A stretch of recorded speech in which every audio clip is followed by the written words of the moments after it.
eu vou dar entrada ao próximo palestrante. Portanto, será a última intervenção desta conferência anual.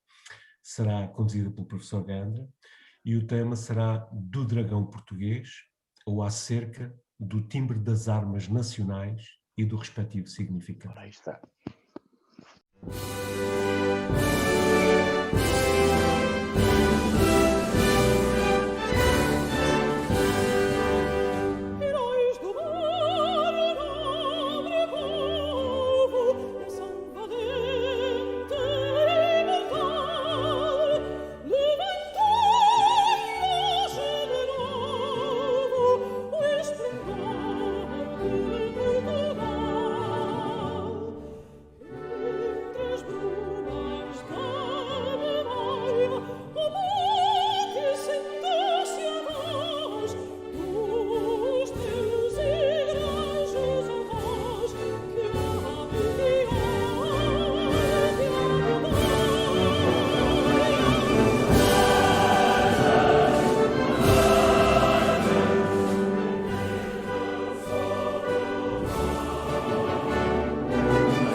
Muito obrigado. Nós, antes do hino, estávamos a falar de símbolos, e isto é mesmo a propósito, porque a minha comunicação vai tratar de um símbolo português que normalmente não é entendido como um símbolo português. Como nós sabemos, quando alguém pergunta qual é o símbolo português por excelência, normalmente a resposta é o Galo de Barcelos. Ora, o Galo de Barcelos não é um símbolo português. E até se chama de Barcelos, não se chama de Portugal. O símbolo galo, independentemente de ser Barcelos ou não ser Barcelos, não tem nada a ver com Portugal, especificamente. O galo tornou-se o símbolo de Portugal a partir de cerca de 1938-39, com o António Ferro, no Secretariado Nacional da Propaganda, e depois FNI, que, face à inexistência de um elemento sintético como o galo não é? E compreensível imediatamente por toda a gente, decidiu encomendar a um designer estudos sobre símbolos portugueses para, digamos, tentar chegar a um resultado. Isto porquê? Porque o símbolo por excelência nacional, já vamos ver qual é, tinha caído com o advento da República. Tinha chegado até ao dia 5 de outubro de 1910 e a partir daí deixou de poder ser utilizado porque era o símbolo da monarquia, evidentemente, ou era um símbolo associado à monarquia. Isso pensavam os republicanos, certamente. Os republicanos pensaram mal muitas coisas, inclusive pensaram mal outra coisa que destituiu completamente a nação portuguesa das suas competências, inclusive em termos da saudade futura, porque, de acordo com a profética, a nação que há de ter esse papel preponderante no processo de reorganização da humanidade é do género macho. O que acontece com Portugal, todos os outros são fêmeas. Já o Bandarra o dizia, não é? A Espanha, a França, a Inglaterra, a Itália, a Polónia, a Hungria, a Suécia, a Noruega, a Alemanha, etc, etc, etc. São todos fêmeas, exceto Portugal, que é macho. Isso tem importância? Tem. E o que aconteceu, então? Nós deixámos de ser Portugal. Não sei se já repararam que nós somos conhecidos agora como a República Portuguesa. Além de termos mudado de nome, também somos o género feminino. Eu não tenho nada contra ser do género feminino. Agora, do ponto de vista essencial, há uma diferença e é nessa perspectiva que temos que tratar deste assunto. Portanto, os símbolos são realmente muito importantes. Quando damos os símbolos de barato, estamos a dar de barato outras coisas que são essenciais, porque os símbolos são, efetivamente, uma espécie de eco visível, de eco audível de realidades outras. Já agora, também, a propósito do hino, isto vem tudo a propósito, também quero dizer, algumas pessoas que pensam nisso e que exprimem essas ideias, de que o nosso hino é um hino extremamente beligerante, às armas, estão a ler a coisa muito à letra. Aquelas armas de que se fala no nosso hino não são pistolas, nem espingardas, nem canhões, nem metralhadoras. São as quinas portuguesas. São as armas. É isso que se chama armas. É o armorial. O armorial. Aliás, o Suassuna, o Ariano Suassuna, referia-se exatamente à doutrina armorial como a forma de expressar aquilo que é a essência natural do povo. E isso são as armas heráldicas, não as armas guerreiras. Portanto, as armas do nosso hino, do nosso refrão, são os escudos nacionais, são os escudos com os quais nós defendemos. Nós não atacamos, caminhamos em direção aos canhões, mas a nossa defesa é o escudo. E o escudo representa nem mais nem menos que Cristo. É isso que está no nosso hino. Portanto, não percebendo isto, não é? É que é fácil não se perceber, nós estamos desfocados, não se percebem muitas outras coisas. Portanto, Os símbolos são realmente extremamente importantes e decisivos e são adjuvantes em todos os nossos processos. Todos. Individuais e coletivos. Se nós perdemos o sentido dos símbolos e o sentido da oportunidade da sua utilização e da correta utilização deles, nós estamos a desperdiçar um capital extraordinário que nos pode adjuvar a realizar, não só individualmente, como coletivamente. E, portanto, um dos outros símbolos muito importantes sobre o qual eu terei que falar é exatamente o símbolo que se perdeu com a Primeira República. E esse símbolo, eu vou mostrar-vos qual é, porque já agora trago imagens. O nosso símbolo por excelência é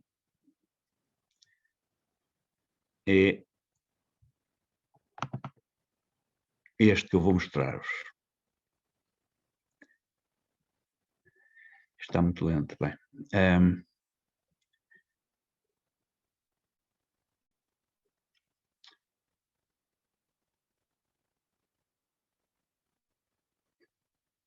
já estarão a ver com certeza. Presumo que estejam a ver. Digam-me, fazem favor, se estão a ver. Sim, sim, estamos. Ok, então pronto. O nosso símbolo por excelência é um destes animais que aqui está. Claro que quando se mostra isto hoje em dia, não é? O que a malta pensa que estão a ver é a última derrota do Futebol do Porto perante o Sporting. Porque nós, para hoje, o dragão é o Porto e o leão é o Sporting. Mas o que aqui está representado é Portugal a ser dominado por Espanha. É o dragão português a ser dominado pelo leão espanhol. Não admira, esta gravura é de 1639, o ano imediatamente anterior ao da Restauração, e esta obra é uma obra de exaltação espanhola relativamente a Portugal. Portanto, é este o nosso símbolo, é o dragão. E nós podemos, inclusivamente, mostrar outros casos, porque há muitos casos que podemos mostrar e que convém mostrar para percebermos do que se trata, efetivamente. Cá está. A resposta portuguesa aos espanhóis, àquela gravura espanhola, foi esta. Esta aqui é a última vitória do Futebol do Porto sobre o Sporting. Esta, evidentemente, foi publicada após a Restauração. Estão a ver? Portanto, estas coisas eram usadas assim, fora do contexto. Se nós não soubermos que estas imagens são imagens do século XVII, parecem outras coisas e interpretamos-las como coisas diferentes. É por isso que os símbolos também são alterados, porque as pessoas mudam as suas, perdem os contextos e depois, evidentemente, tudo isto é viável, não é? Bem, o dragão português, já vamos ver como é que ele entrou na nossa digamos, no nosso imaginário, mas o dragão português tem sido apresentado ou tem sido justificado por várias razões que todas elas são destituídas de sentido, ou anacrónicas ou destituídas de sentido. Portanto, há quem diga, eu estou farto de ouvir isto, a muita gente, esse é um dos motivos porque venho trazer esta comunicação, porque tentar esclarecer minimamente o assunto. Há quem diga que, por exemplo, como nós, na antiguidade, portanto, o litoral peninsular ibérico era conhecido como Ophiussa, era um nome, uma palavra grega que significa terra de serpentes, que não podia deixar de ser o dragão o nosso símbolo por excelência. Não tem nada a ver. Rigorosamente nada a ver com isso. O facto de nós sermos identificados com as serpentes, efetivamente, há uma razão para isso, porque havia um culto ofiolátrico muito importante que decorria aqui, aliás, há imensos vestígios disso na arte chamada rupestre, peninsular, e sobretudo portuguesa. Eu vou mostrar aqui 1 ou 2 exemplos para perceberem. Por exemplo, em Fratel há uma série de rochas com figura, portanto, com a representação de serpentes, que isto está muito lento, não percebo porquê, porque neste momento tenho tudo limpinho no computador e, portanto, é o processo que está a levar mais tempo, mas já vamos ver. Em Fratel há, portanto, várias rochas. Fratel fica no Tejo, é um santuário rupestre ribeirinho que fica exatamente junto a Fratel, no Tejo. Portanto, o que estão a ver são vários exemplos de representações de serpentes que estão dispersas por várias rochas. Normalmente, estas serpentes estão associadas a vórtices, portanto, a espirais, e acontecem sobretudo junto das curvas do rio, o que não deixa de ser interessante, porque há uma recorrência muito, muito curiosa nisto. Portanto, as curvas do rio estavam associadas a serpentes e a vórtices. Não há dúvida que a água ali redemoinha, mas talvez haja outras razões para isso, que não são agora as razões que nos interessam. Outro caso muito conhecido é o caso, por exemplo, temos a arte rupestre no Fratel, portanto, Caixão do Algarve, que é o sítio, e depois temos, por exemplo, no norte do país, sobretudo, há muitos exemplos de arte rupestre gravada também em penedos, em rochas, que aludem a serpentes portanto, e animais do mesmo género. Cá está um exemplo, há N exemplos como este, só trouxe um porque não vale a pena mostrar-vos mais, há dezenas de exemplos idênticos a este. E, portanto, este espaço aqui era, de acordo com os povos do Mediterrâneo Oriental, sobretudo, confundido ou identificado como o lugar onde existiam serpentes e cultos ofiolátricos. É um assunto que nós, o ano passado, na primeira conferência, já tratámos por alto, não vamos voltar ao assunto, apenas estou a referir isto porque é um dos argumentos apresentado para justificar o dragão no nosso imaginário, mas não tem nada a ver uma coisa com outra, como já vamos ver. Por outro lado, há outras teses, por exemplo, há uma tese anacrónica que diz que foi por causa do Dom João I ser membro da Ordem, Cavaleiro da Ordem da Jarreteira, que também está associado, ou na simbólica antiga, estava associado a um dragão que teria sido adotado o dragão como. Só que a Ordem o Dom João I recebeu a Ordem da Jarreteira, já estava o dragão em uso, portanto as coisas não batem certo também. Depois, há outra tese que diz que foi por influência dos Três Tâmaras, portanto, os reis de Espanha, os reis de Castela, na altura ainda, no tempo de Dom Fernando, do rei Dom Fernando de Portugal, que teria sido adotado isto. Efetivamente, o rei Dom Fernando de Portugal é o primeiro a usar o dragão na sua heráldica, mas também isto não faz nenhum sentido, porque o rei Dom Fernando usa o dragão na heráldica uma única vez. E, portanto, não sistematicamente. Ela usou num único objeto, num selo, e depois deixou de usar. Portanto, não adotou como símbolo seu o dragão. Depois diz que, por exemplo, terá sido será uma alusão a São Jorge, ao dragão que São Jorge mata, por influência inglesa. Porque os portugueses, como sabem, adotaram inclusive o grito de guerra, diferente daquele que até então tinham usado, porque estavam a lutar contra quem? Os castelhanos, contra quem usava o mesmo grito de guerra, por Santiago. E, portanto, tiveram que mudar o grito de guerra. E então começaram a gritar por São Jorge. E teria sido essa a razão por que se adotou o dragão. Também não faz sentido, como vamos ver. Bem, depois diz, porventura, que foi devido à aliança do Dom João I com a Casa de Lencastre, por via do casamento com Filipa de Lencastre, que isso poderá ter sucedido. E nós vamos verificar o que se passa e verificamos que, efetivamente, também não... realmente há na Casa de Lencastre a utilização de um dragão como timbre, mas não faz, digamos que um caso também não faz é uma exceção, podemos dizer que se trata de uma exceção. E, portanto, essa tese também cai por terra imediatamente. Depois, há quem diga, cá está, eu vou mostrar-vos portanto, o elmo com o timbre, que é apontado como é o elmo do Conde de Lencastre, Tomás, e é um elmo que acontece, que surge em 1301 e que depois desaparece esta componente, desaparece e deixa de ser usada. Estão a ver? Cá está. Pronto.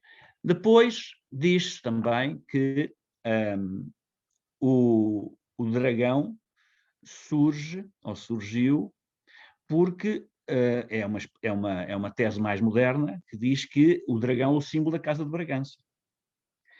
Mas, se nós formos à procura da heráldica da Casa de Bragança, percebemos que devem estar a querer fazer de nós ceguinhos. Porque a heráldica original da Casa de Bragança não tem nada a ver com dragões. Não é? O timbre é um cavalo. Portanto, quando nós somos levados e obrigados a fazer este tipo de pesquisas, descobrimos que nos contaram muitas tretas. Andamos a construir cenários sobre fakes, não é? Falsidades. Bem, é evidente. Este é o primeiro brasão do Duque Dom Afonso, o primeiro Duque de Bragança, e que era o cavalo. É evidente que a Casa de Bragança, a partir do momento em que é jurada e herdeira do trono de Portugal, adota o dragão. Aí pronto, já está. Mas isso acontece com Dom Jaime, sobrinho do rei Dom Manuel, que por razões, digamos, de segurança e para que não ficasse desguarnecida a possibilidade de acesso ao trono, é jurado herdeiro presuntivo de Dom Manuel. E, portanto, a partir daí ele pode usar realmente o timbre, o dragão enquanto timbre. E também é verdade que a partir os príncipes e não era só um símbolo nacional, portanto do rei propriamente, mas até os príncipes, os infantes de Portugal, por exemplo, podiam usar o dragão enquanto timbre, embora com as diferenças necessárias para não se confundir a sua heráldica com a heráldica real. E mesmo entre infantes havia uma precedência, tinha a ver com um elemento que vocês veem aqui no topo das armas, que é o chamado banco de pinchar, que aparece na parte superior do escudo, que é um banco mesmo, é um banco com 3 pés, e que tem tantos pés quantos a ordem do infante na descendência. Portanto, é assim que as coisas funcionavam. Portanto, nenhuma destas teses colhe, não é? Depois diz-se que, mas falta aqui qualquer coisa. É o São Miguel. O São Miguel, enquanto anjo de Portugal, também mata um dragão. Só pode ser esse. Porque o anjo de Portugal é São Miguel. Bem, duplo erro. Nem o anjo de Portugal é São Miguel, ou melhor, nem São Miguel é o anjo de Portugal, nem o dragão em causa é o dragão que nos interessa. É preciso sabermos que o anjo de Portugal não tem nome. O nome do anjo, quando muito, seria Portugal. São Miguel é uma invenção de Dom Miguel, do século XIX, que, como se chamava Miguel, convinha que tivesse um anjo protetor, um anjo custódio seu, com o seu nome, para, digamos, legitimar as suas aspirações ao trono. E por esse mesmo motivo, se nós vamos visitar, por exemplo, o Palácio da Ajuda, no Palácio da Ajuda, nós temos, efetivamente, eu vou mostrar-vos, para perceberem que estas coisas são assim mesmo, não vale a pena andarmos a fugir com o rabo à cinha, como se costuma dizer. É bom que, e é esse o processo que nós usamos na saudade, é bom que toda a gente tome noção da realidade das coisas e não anda enganado, não continua enganado. Portanto, num dos tetos do Palácio da Ajuda existe esta pintura que representa o arcanjo São Miguel a proteger a Casa Real Portuguesa. Cá está. Vamos ver agora um detalhe que é muito importante para percebermos porque é que aparece o São Miguel ali e com esta função. Ou seja, o São Miguel aqui transformou-se no anjo custódio, quando na realidade o anjo custódio não era o São Miguel. Vamos ver então porquê. Já perceberam porquê? Reparem na medalha que ele traz ao pescoço. Quem é que representa a medalha? Dom Miguel. Fora isto, e antes disto, só existe uma representação que confunde o anjo custódio com São Miguel e ela foi retificada. Se houver dúvidas, é evidente que eu posso sempre usar outro argumento fortíssimo.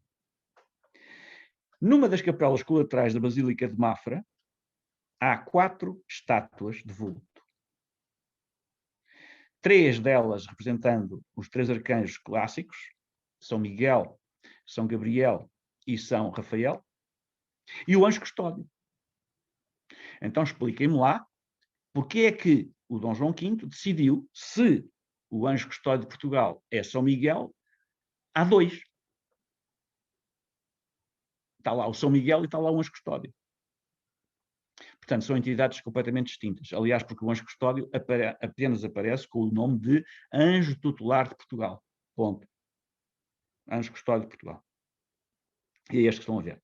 Portanto, só após Dom Miguel e depois o ramo monárquico herdeiro dessa linha, que tinha sido proscrito, como sabem, e que o Salazar deixou que retomasse, ou que se tornasse legítimo outra vez, é que esta história de São Miguel como anjo custódio do reino ganha visibilidade e força, porque antes disso nunca esta questão sucedeu de uma forma sistemática, pelo menos. Só há, como eu vos disse, um exemplo que foi retificado, aliás, posteriormente. E digamos, é uma confusão que surge, inclusive, só numa legenda, nem no anjo. É uma legenda que parece associada, que estabelece essa confusão. Bem, portanto, essa tese do São Miguel cai por terra também, e já perceberam que, não sendo o São Miguel o anjo custódio, muda muita coisa também, porque, efetivamente, é fácil demonstrar isso. Aliás, têm acesso a essa informação toda e à documentação toda sobre o assunto, toda mesmo, no meu livro O Anjo da Saudade, onde eu publico toda a documentação relacionada com, inclusive a documentação papal, etc., porque nos foi concedida essa prerrogativa de ter um anjo custódio particular. Tudo isso está publicado, inclusive existe música, não há nunca a confusão das peças musicais dedicadas ao anjo custódio com as peças musicais da festa de São Miguel? Nunca. Não é? Portanto, não vale a pena continuarmos a empreender nisso, como vamos ver já de seguida, porque não é essa a razão da existência ou da presença do dragão na nossa heráldica e da presença do dragão ou da função simbólica do dragão no nosso imaginário. Vamos voltar um pouco atrás, então. Vamos tentar perceber como é que o dragão surge como timbre das armas nacionais. Bem, o primeiro documento, para além de tal selo de Dom Fernando, que eu também posso mostrar-vos, tenho aqui comigo, se for o caso, do tal selo, caso único, no tempo do Dom Fernando, do rei Dom Fernando. O primeiro documento em que se utiliza de uma forma paradigmática, que depois vai ser replicada em documentos posteriores e em selos e em toda a documentação que for produzida, primeiro documento é um documento datado posterior, imediatamente posterior ao 14 de agosto de 1385, que, como devem saber, é a data da Batalha de Aljubarrota. E isso tem uma importância extraordinária. Porquê? Porque é no âmbito dessa vitória que Dom João I, não é? Aliás, como se diz em título, Armas del Rei Dom João, Rei de Portugal, que é o Dom João I, adota como timbre das armas nacionais o dragão.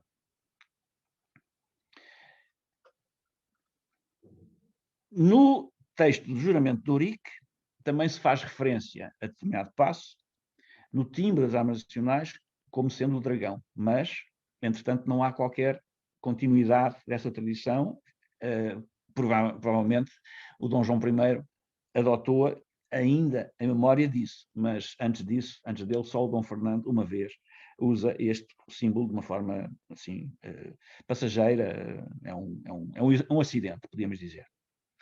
Portanto, o nosso dragão é originalmente amarelo ouro, e no reinado de Dom João III torna-se verde. É importante isso também. Eu não vou entrar em detalhes, mas para registar. Torna-se verde. E a partir de doravante, a partir de Dom João III, o dragão, regra geral, sobretudo enquanto tenente das armas portuguesas, já vamos ver o que isso significa, enquanto fera emblemática ou heráldica, fera heráldica é a denominação que se dá a essas figuras tenentes das armas, é verde, não é amarelo dourado. Ele continua amarelo dourado durante algum tempo. Vamos ver aqui alguns exemplos, não é? Por exemplo, este é do tempo de Dom Manuel. É fácil de perceber que é mesmo, porque é uma iluminura, portanto não há dúvidas que é amarelo dourado.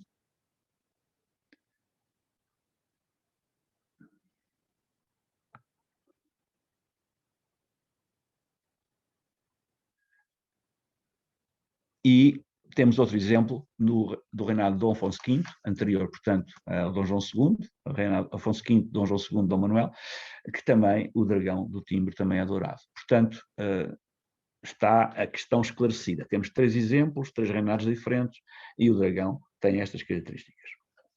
Enquanto timbre.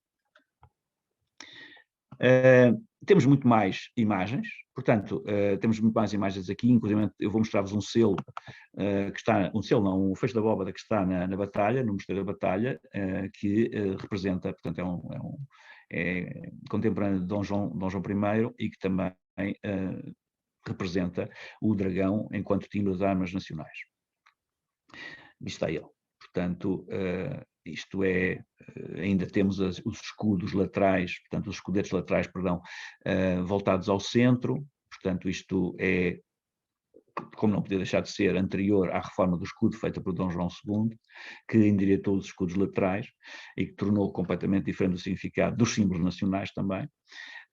Houve vários atentados aos símbolos nacionais, não foram só os republicanos da Primeira República que os fizeram, o Dom João II também fez, também praticou cometeu alguns crimes relativamente às armas nacionais, alterou o seu significado de uma forma radical, mas pronto, são apenas alguns exemplos para que possais perceber que estas coisas são o que são e não aquilo que nós gostaríamos que fossem. Eu não vou amassar-vos com muito mais imagens, vou só mostrar-vos mais uma ou duas para perceberem. Portanto, vamos aqui ver outra. Esta também é interessante. Que é já do século XVII e que é preto e branco, é uma gravura, e portanto não vemos cor, mas em princípio nesta altura já o dragão seria verde. Ora, isto é muito interessante, porquê? Porque é um pleonasmo. Esta gravura é um pleonasmo. E já lá vamos, eu vou só introduzir a questão do pleonasmo agora para depois percebermos porque é que é um pleonasmo. Reparem, temos as armas nacionais, o escudo, não é? O escudo tradicional, depois o timbre, o elmo e o dragão, sob o elmo, e depois, no céu, num resplendor, dentro de um resplendor, Cristo crucificado. Ora, o pleonasmo está aqui. é porque o dragão das armas nacionais, do timbre das armas nacionais, é ele próprio figura de Cristo. E, portanto, se é figura de Cristo, não necessitávamos ter ali o Cristo. Significava que já no século XVII o dragão não seria habitualmente lido como figura de Cristo. E vamos ver porque é que ele é a figura de Cristo, porque é que ele é entendido assim. Essa questão é uma questão que resulta de uma passagem bíblica, aliás, de duas passagens bíblicas, que são, vamos vê-las, para não termos dúvidas, e fica definitivamente resolvida a questão do porquê do dragão como timbre das armas nacionais, porque é aqui que as coisas caem, vamos ver já de seguida também, e, portanto, são duas passagens do Antigo Testamento, onde se referem dois casos particulares, onde são protagonizados por serpentes, mas serpentes especiais, que são dragões, na verdade, no verdadeiro sentido do termo. O primeiro texto é um texto do Êxodo, e, desculpem lá, eu tenho que pôr isto mais pequeno para poder mover isto, que eu não sei mover de outra maneira, mas é um texto do Êxodo, e o segundo é um texto de Números, do livro Números. Portanto, lembram-se daquela célebre cena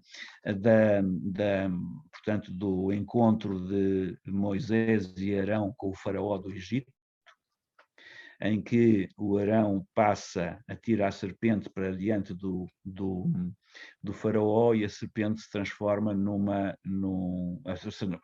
o bordão se transforma numa serpente. E os magos do faraó fazem a mesma coisa com os seus bordões, e os seus bordões transformam-se também em serpentes. Mas a serpente de Arão, que era o sumo sacerdote dos hebreus, devora as serpentes dos magos do faraó. Vamos ler. É importante lermos também para percebermos o que está em causa. Disse o Senhor a Moisés e a Arão: quando o faraó pedir que façam algum milagre, diga a Arão que tome a sua vara e jogue-a diante do faraó, e ela se transformará numa serpente. Moisés e Arão dirigiram-se ao faraó, fizeram como o Senhor tinha ordenado. Arão jogou a vara diante do faraó e seus conselheiros, e ela se transformou em serpente. O faraó, porém, mandou chamar os sábios e feiticeiros, e também os magos do Egito fizeram a mesma coisa por meio das suas ciências ocultas. Cada um deles jogou ao chão uma vara, e estas se transformaram em serpentes. Mas a vara de Arão engoliu as varas deles. Contudo, o coração do faraó se endureceu, e ele não quis dar ouvidos a Moisés e a Arão, como o Senhor tinha dito. Esta cena é uma cena fulcral para a origem do símbolo, tal como a segunda passagem também é fulcral e definitiva para a origem do símbolo. Portanto, esta cena, este capítulo é intitulado A Serpente de Bronze. Partiram eles do Monte Hor pelo caminho do Mar Vermelho para contornarem a terra de Edom. Mas o povo ficou impaciente no caminho e falou contra Deus e contra Moisés, dizendo: porque vocês nos tiraram do Egito para morrermos no deserto? Não há pão, não há água, e nós detestamos esta comida miserável. Então o Senhor enviou serpentes venenosas que morderam o povo e muitos morreram. O povo foi a Moisés e disse: pecamos quando falámos contra o Senhor e contra você. Ore, pedindo ao Senhor que tire as serpentes do meio de nós. E Moisés orou pelo povo. O Senhor disse a Moisés: faça uma serpente e coloque-a no alto de um poste. Quem for mordido e olhar para ela viverá. Moisés fez então uma serpente de bronze e a colocou num poste. Quando alguém era mordido por uma serpente e olhava para a serpente de bronze, permanecia vivo. Estes dois textos são fulcrais para entender isto. E já vamos perceber porquê.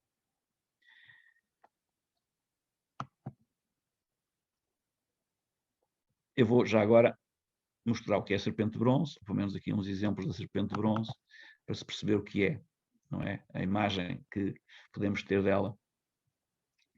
Portanto, isto aqui é uma pintura do século, transição 16 para o 17, onde aparece esta cena representada. Cá está.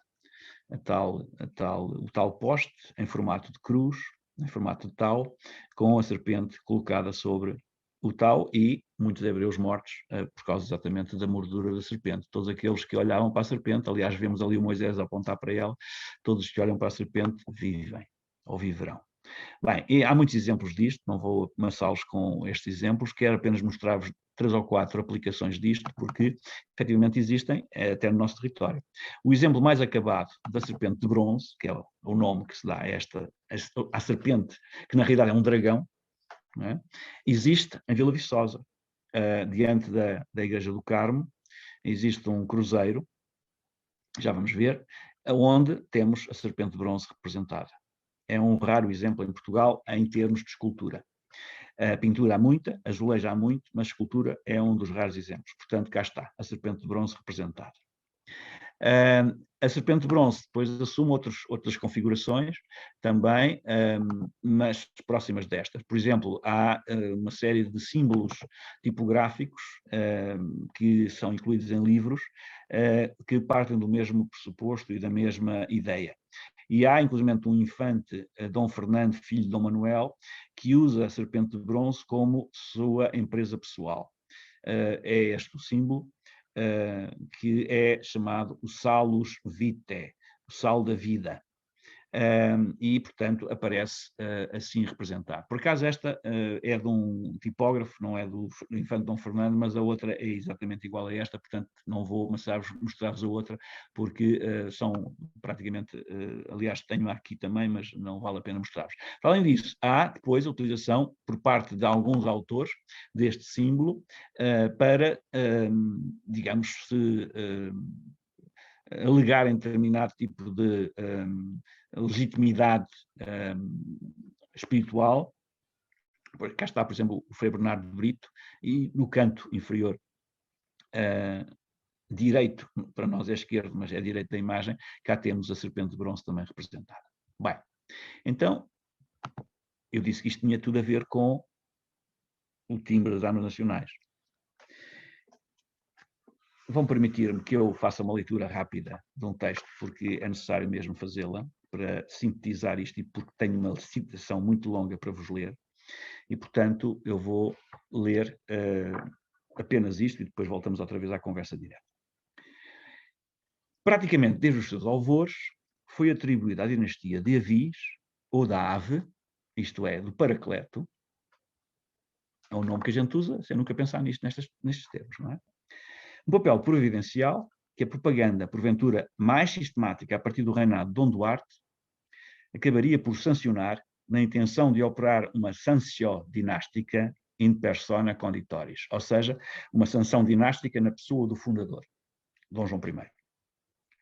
Não terá, porém, sido despreciando o contributo do próprio Dom João na fixação da sua imagem como predestinado. Messias era denominado pela população de Lisboa como o Mexias de Lisboa. Portanto, como predestinado, Messias, herói e santo. O contacto com beguinos, como Frei João da Barroca, comparável ao Amós bíblico, mais uma vez, estas coisas são muito importantes, eram muito importantes na época, ou a escolha do observante Frei João da Xira para confessor, ambos como sabidamente joaquimitas, portanto adeptos das doutrinas providencialistas de Joaquim de Fiore, não esquecendo a educação ministrada pelo mestre de Cristo, Dom Nuno Rodrigues, Dom João, depois primeiro, antes mestre da Vida e depois Dom João I, foi educado em tomar por um mestre de Cristo, Dom Nuno Rodrigues. Nos preceitos da cavalaria tradicional, aclimataram-no, de certo, ao ambiente de milenarismo militante em que nascera e ao qual terá sido impossível furtar-se. Logo, a forma como acedeu ao trono indica a interferência do gibelinismo político, de que João das Regras, abraçando a ideia da origem popular do poder real, tão do agrado dos joaquimitas, foi exímio expositor como discípulo da escola de Bolonha. Ao declararem a coroa vaga, as cortes, que elegeram o mestre Davis para rei, seguiram uma célebre sentença do Digesto, era o livro fundamental da Escola de Bolonha, o livro jurídico fundamental da Escola de Bolonha, segundo a qual a autoridade transferida pela Lex Regia voltava ao povo, que dela podia dispor, escolhendo um novo monarca. Portanto, quando o rei desaparecia, quando não havia rei, o poder de decisão voltava ao povo e era o povo que elegia o rei. Isto é revolucionário, como imaginam. No meio de uma teocracia papal, não é? Aparecem uns tipos lá em Portugal, não é? Cá em Portugal, a fazer exatamente aquilo que não se podia fazer, porque era o Papa que sancionava estas coisas todas. Bem, mas continuemos. Portanto, escolhendo novo monarca, porquanto populum potest sibi regem eligere. O povo pode eleger os seus reis. Isto é a Escola de Bolonha.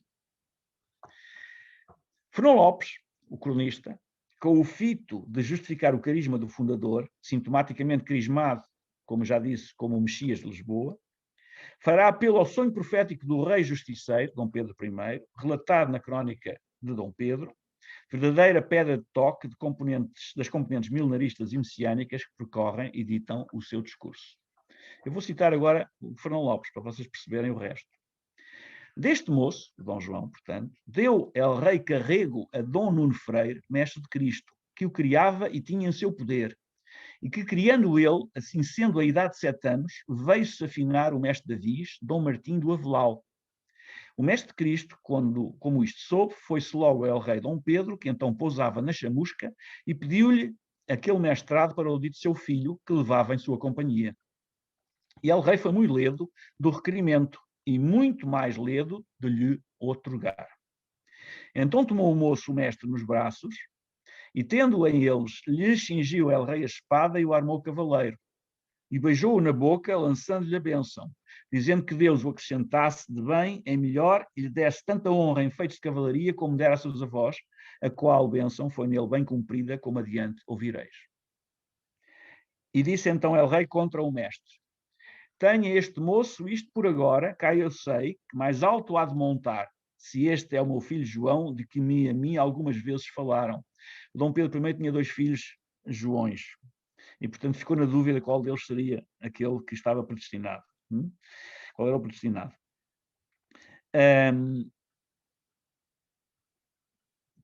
Cá a mim disseram que tenho um filho João que há de montar muito alto e por quem o reino de Portugal há de haver muito grande honra. E porque eu não sei certo qual destes Joões há de ser, nem o podem saber ao certo, eu azarei, como sempre, acompanhem ambos destes meus filhos, pois que ambos são de um nome, e escolha Deus um deles para isto, qual sua mercê for. Como quer que muito me suspeita à vontade que este há de ser e outro nenhum não, porque eu sonhava uma noite o mais estranho sonho que vós vistes, e agora voltamos outra vez à questão dos sonhos dos reis. A mim parecia, dormindo, que eu via todo Portugal a arder em fogo, de guisa que todo o reino parecia uma fogueira. E estando assim espantado, vendo tal coisa, vinha este meu filho João com uma vara na mão e com ela apagava aquele fogo todo. Ora, cá temos um primeiro dado importante. A vara, que é o bordão que Arão passou a Moisés. E eu contei isto a alguns que razão têm de entender em tais coisas e disseram-me que não podia ser salvo, que alguns grandes feitos lhe haviam de sair de entre as mãos. Ora, assim veio depois, como dizemos. E isto feito, tornou-se o mestre de Cristo para a vila de Tomar e mandou seu recado aos comendadores da ordem de navios que viessem logo ali para haver de falar com eles coisas que eram do serviço de Deus e prol de sua ordem. E isto fazia o dito mestre, porquanto a ordem de aviso e de Cristo são ambas da ordem de São Bento, os quais, por suas cartas e requerimentos, vieram logo àquele lugar. O mestre falou então com o comendador Mora e com Fernão Soares e Vasco Pérez, tudo o que era vontade del rei. Desci entrou com eles em cabido, segundo costume de sua ordem. E o comendador propôs ao mestre, em nome seu e dos comendadores, dizendo que ele bem sabia como seu senhor, o mestre Davis, Dom Martim da Avelau, era afinado, e que eles não tinham mestre que os houvesse de reger, como cumpria o serviço de Deus, segundo sua ordem mandava, nem entendiam de eleger outro senão aquele que lhes ele desse. E depois que ele era de sua regra, e o podia fazer, que lhe pediam por mercê, que por serviço de Deus e bem da dita ordem, lhes desse mestre que os houvesse de reger, segundo sua regra mandava. O mestre respondeu que diziam muito bem, como bons cavaleiros e bem sisudos, e porque ele era tiudo de fazer e requerer toda coisa que fosse serviço de Deus e prol de sua ordem, que porém queria tomar carrego de lhes dar mestres que os houvesse de reger segundo sua regra, mandava, e que para esse seu mestre lhes dava Dom João, filho ao rei Dom Pedro, que ele criava, que entendia que era tal senhor que os regeria, como cumpria a serviço de Deus e prol de sua ordem. Fim de citação. Inspirando-se numa longa história latina do reinado de Dom João, redigida pelo Dr. Cristóforos, que o apresenta como outro Judas Macabeu a Dom João, defrontando as hostes dos assírios, o cronista passa a comparar o mestre Davi a Moisés, conduzindo o povo de Israel, os portugueses, à terra da promissão, à independência, e inaugurando concomitantemente a 7ª e derradeira idade do mundo, a do Evangelho português. Isto baseado em 2 passagens bíblicas, uma da 2ª Epístola de São Pedro, onde se lê: um dia diante do Senhor é como 1000 anos e 1000 anos como um dia. Portanto, as 7 idades do mundo eram 7 dias da criação, 1000 anos para cada dia, correspondendo a cada dia. E uma outra passagem do Apocalipse, onde se refere o livro dos 7 selos que serão abertos, e portanto os 7 selos são também as 7 idades do mundo.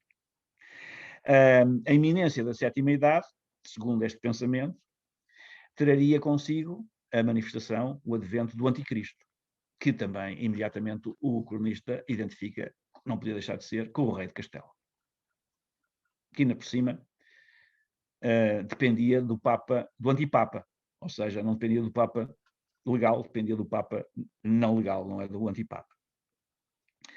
Bem, eu vou saltar aqui algumas questões que não são essenciais, mas vou terminar já de seguida. A 7ª idade, assevera Fernão Lopes, se começou nos feitos do mestre. Repara, ele diz isto, eu estou a citar. A 7ª idade se começou nos feitos do mestre, a qual, pela era de César, porque esta crónica é compilada, há agora 60 anos que dura, e durará até ao fim dos séculos, ou quanto quiser Deus que os criou todos.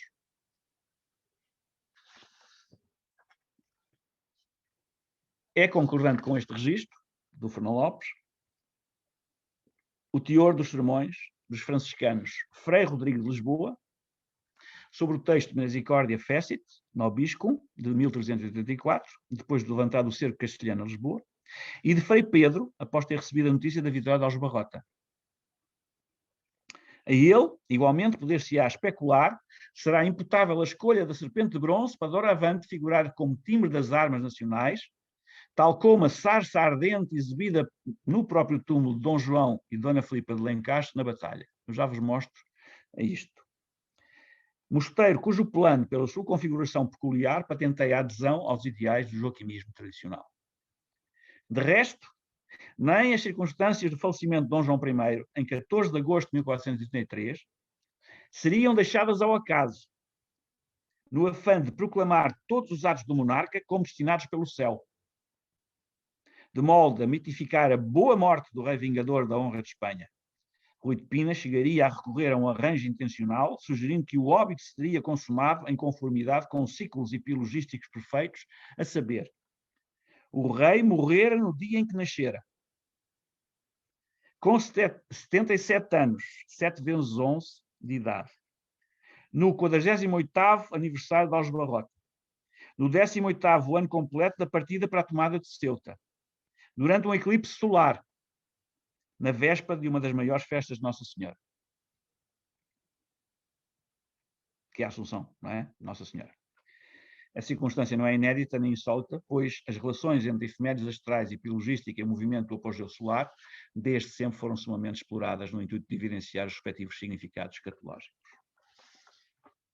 Bem, como percebem, na época, isto é contemporâneo, o Dom João I foi comparado a Judas Macabeu e a Moisés, sobretudo a Moisés. E, portanto, a adoção do timbre, do dragão enquanto timbre, é sinónima da adoção da serpente de bronze de Moisés enquanto timbre. Por outro lado, em termos de hermenêutica bíblica, a serpente de bronze é considerada, é um assunto que não merece sequer dúvidas, é consensual.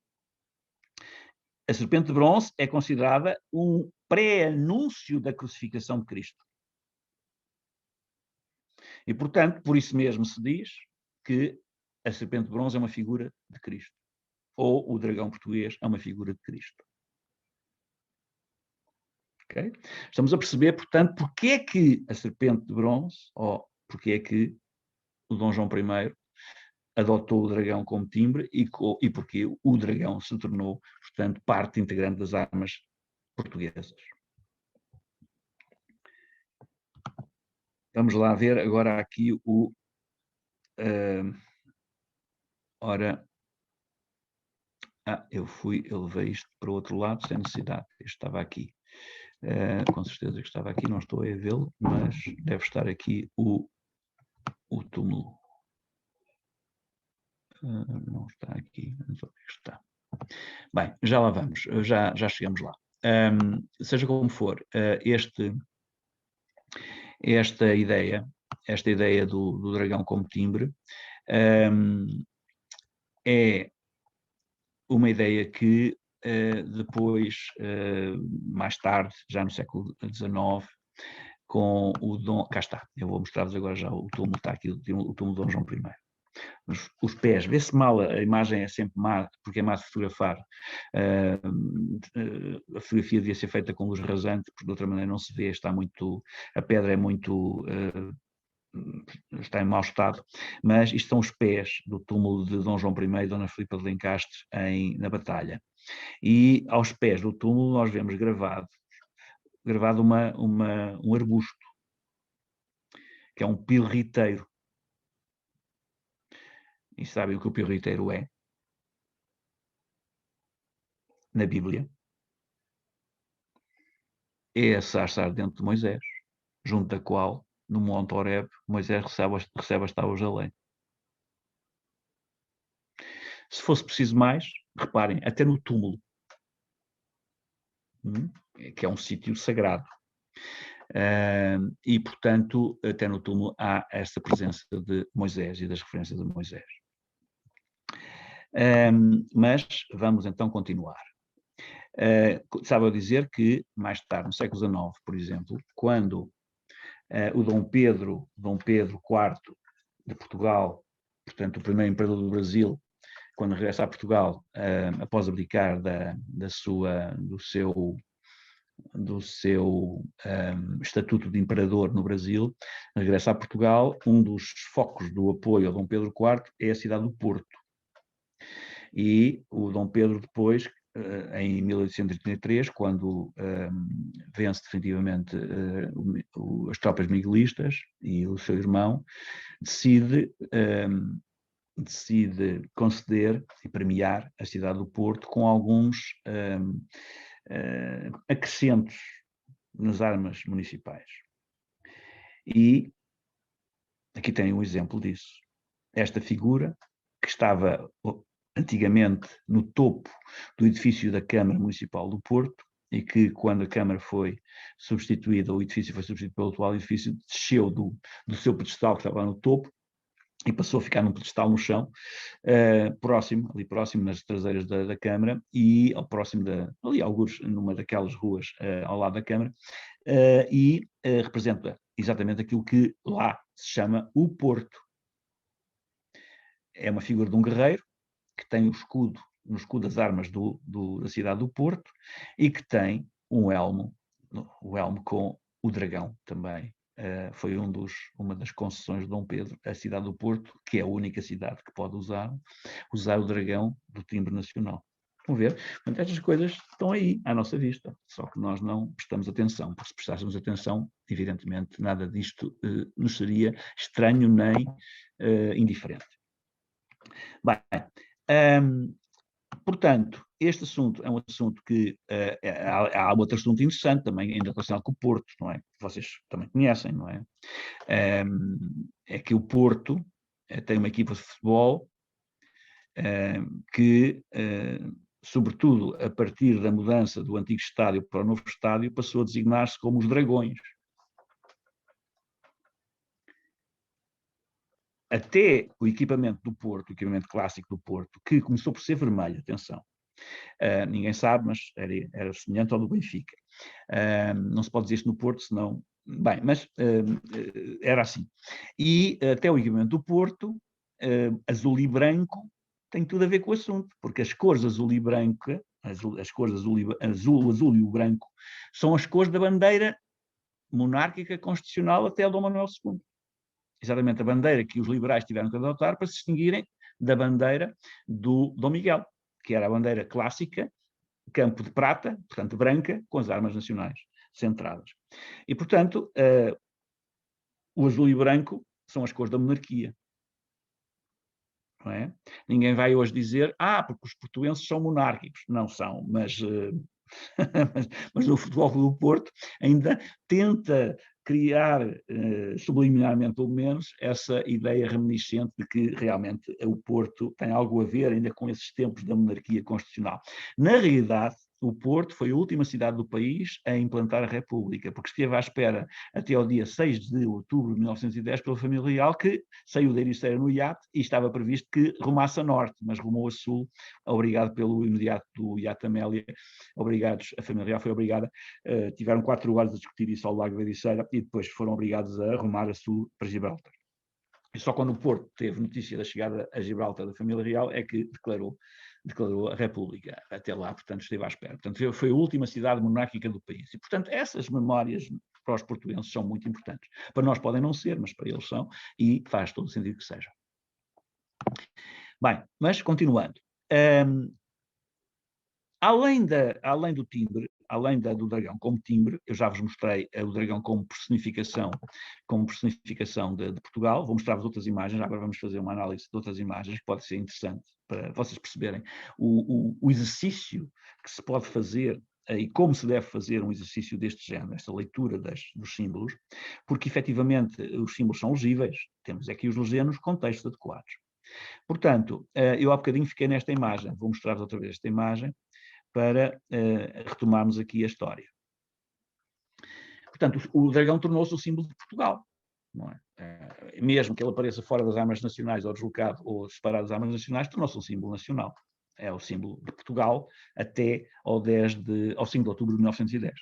Bem, e aqui temos uma imagem, esta imagem é de um livro publicado durante o domínio filipino e a imagem tem uma legenda e o que se vê na imagem é um dragão a dormir em torno de uma árvore, que é a árvore dos pomos de ouro, que é a árvore do paraíso, podíamos dizer, não é? A árvore de Portugal, para todos os efeitos. E o dragão está adormecido, mas na legenda diz um dia de acordar. Portanto, a ideia de que o dragão, durante aquele período da permanência no poder dos Filipes, adormeceu, pronto, não tinha como atuar de outra maneira e então adormeceu.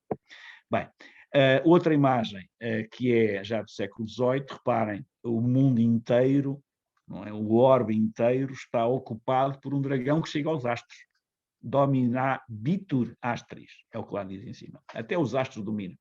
Portanto, é um símbolo português por excelência, todas essas coisas são portuguesas, não há como fugir a isto. Portanto, isto é uma reprodução, já vimos esta também. Vamos ver a seguinte. Bem, aqui está outro exemplo engraçado. Isto é um livro de emblemas, manuscrito, iluminado, de 1633, portanto, durante o período... não é esta data, desculpem, 1663 é que é, sim, está certo. E reparem, vamos começar por aqui talvez, não é? Cá está outra vez o confronto entre o dragão português e a grifa espanhola. Porque em determinado momento, sobretudo aqui em Portugal, e baseados nas trovas do Bandarra, o leão espanhol passou a grifa. A grifa é um animal especial, é um animal que come carne de cadáveres, é um animal necrófago, é um animal negativo, em suma. E, portanto, a Espanha ficou associada a essa ideia e a grifa acabou por tomar o lugar do leão espanhol. Mas reparem, é a grifa e o leão português, o dragão português, estão a ver? Cá está. E se lermos o texto, encontramos efetivamente as relações que lá estão. Aqui temos outra vez, neste caso o dragão português, a tentar assustar o rei de Espanha, e a Espanha, portanto, que está personificada naquele personagem que põe as mãos na cabeça para tentar, digamos, proteger-se do dragão, e com a legenda Serpens decepit, né? Portanto, a serpente decepou-me, cortou-me, prejudicou-me, tem variações, variadas traduções possíveis. Portanto, como vocês veem, estas coisas eram muito, isto é de 1663, estas coisas eram vulgaríssimas, não é? Ninguém tinha dúvida acerca do significado disto. Por exemplo, uma praça de fronteira de Elvas, já agora, não é? A porta da praça de Elvas está voltada para que toda a gente veja, sobretudo do lado lá da fronteira, e vejam o que é que está por cima da porta. Ali mesmo, em vez das armas portuguesas, o que é que lá está? O dragão. A mesma ideia, não é? Criar alguma pressão sobre os espanhóis, para que eles não nos aborreçam, nem nos perturbem. Reparem, isto tudo era falante na época, não é? Estas coisas falavam. Nós hoje é que já não sabemos a linguagem, mas elas falavam. Olha, por exemplo, o trono, um dos tronos de Dom João VI, que é um rei que por mais que os pintores tentassem, nunca conseguiam que fosse bonito. Pronto, é assim um indivíduo, ele até era aparentemente um tipo muito competente, pelo menos mostrou-se nesse aspecto. Não aconteceu com ele o que aconteceu, por exemplo, com o rei de Espanha. O Napoleão aprisionou a família real espanhola em Madrid e o Dom João VI, que na altura ainda não era Dom João VI, era apenas o regente, foi para o Brasil para se proteger a si e à família, para não ficar refém do Napoleão. E, portanto, nesse aspecto, isto foi um ato completamente inovador, ninguém tinha pensado nisso nestes termos, e foi ele que pôs em marcha o processo. Mas reparem, o que nos interessa agora não é isto, é o trono, que reparem, tem um dragão, os braços estão assentes sobre um dragão, cada um dos braços, e sobre o elmo da Lusitânia, que é aquela figura, aquele busto feminino que está sobre a mesa, lá está o dragão outra vez. Vão ver? Portanto, estas coisas eram símbolos reais. Reparem, isto é um retrato de um palácio, para pôr num palácio, é um retrato com 4,5 metros de altura, portanto, é um retrato para pôr num espaço imenso e de exposição plena e pronto, para não ter dúvidas. Ninguém tem dúvidas, ninguém pode dizer que não viu, porque é de tal maneira grande que dá para ver mesmo ao longe.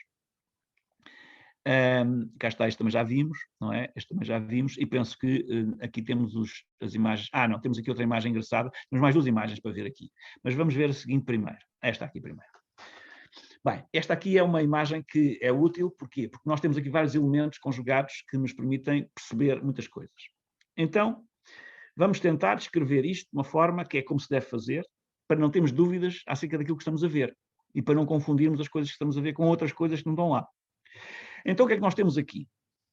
Podemos dizer, de uma forma muito sucinta, que temos um plinto com uma figura angélica que segura o escudo das armas nacionais. Eu não vou interpretar ainda, vou só descrever e depois é que interpretamos.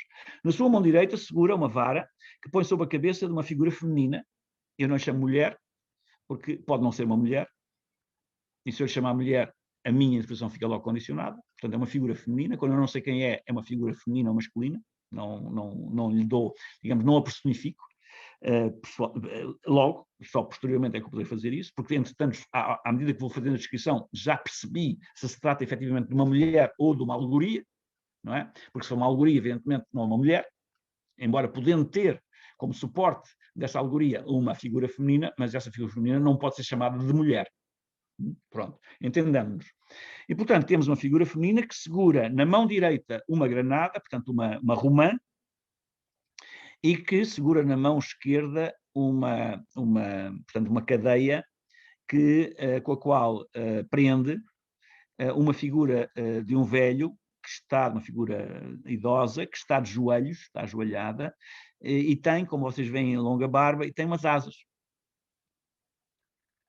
E tem junto a si um atributo que é perfeitamente identificável, não é? Que é uma gadanha.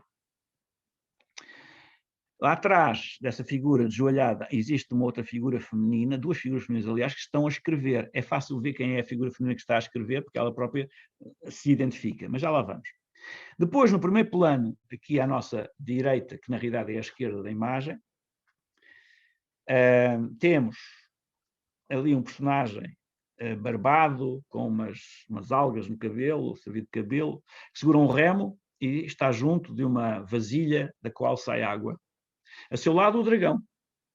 E por trás de ambos, uma outra figura também com um cabelo estranho, que já não são algas, é diferente, é um pouco diferente do cabelo do personagem que está no primeiro plano, que segura umas joias e assim, uma série de objetos com pedras preciosas e com alguns desses elementos.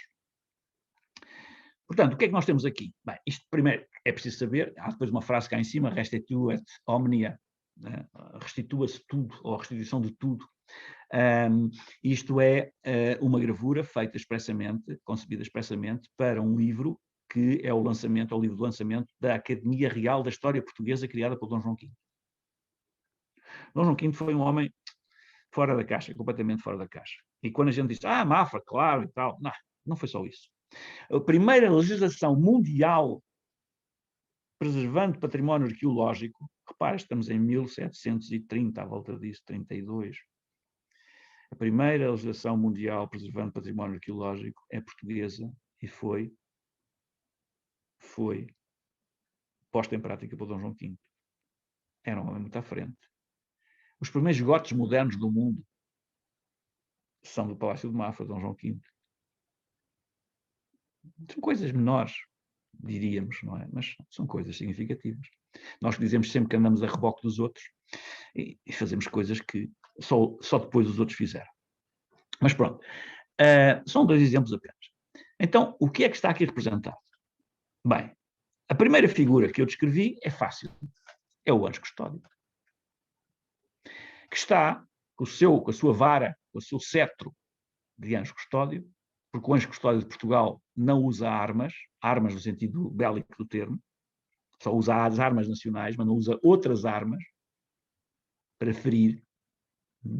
Só tem um cetro, como se fosse uma varinha mágica. E essa varinha está sob a cabeça da Lusitânia, protegendo a Lusitânia. Como é que nós sabemos que é a Lusitânia? Porquê é que sabemos que é a Lusitânia? Bem, porque só pode ser a Lusitânia, porque é uma figura feminina e a Lusitânia é do género feminino, e porque tem na mão uma romã. E a romã é um dos símbolos da unidade da nação. Também pode representar, noutro contexto, não aqui, a Igreja e a unidade dos fiéis. Mas, neste caso, trata-se de uma figura diferente. Representa um povo e, portanto, representa uma nação. E a romã, como vocês sabem, quando corta uma romã, o que lá está dentro da romã, da casca da romã, são muitos gominhos pequenininhos juntinhos aos outros.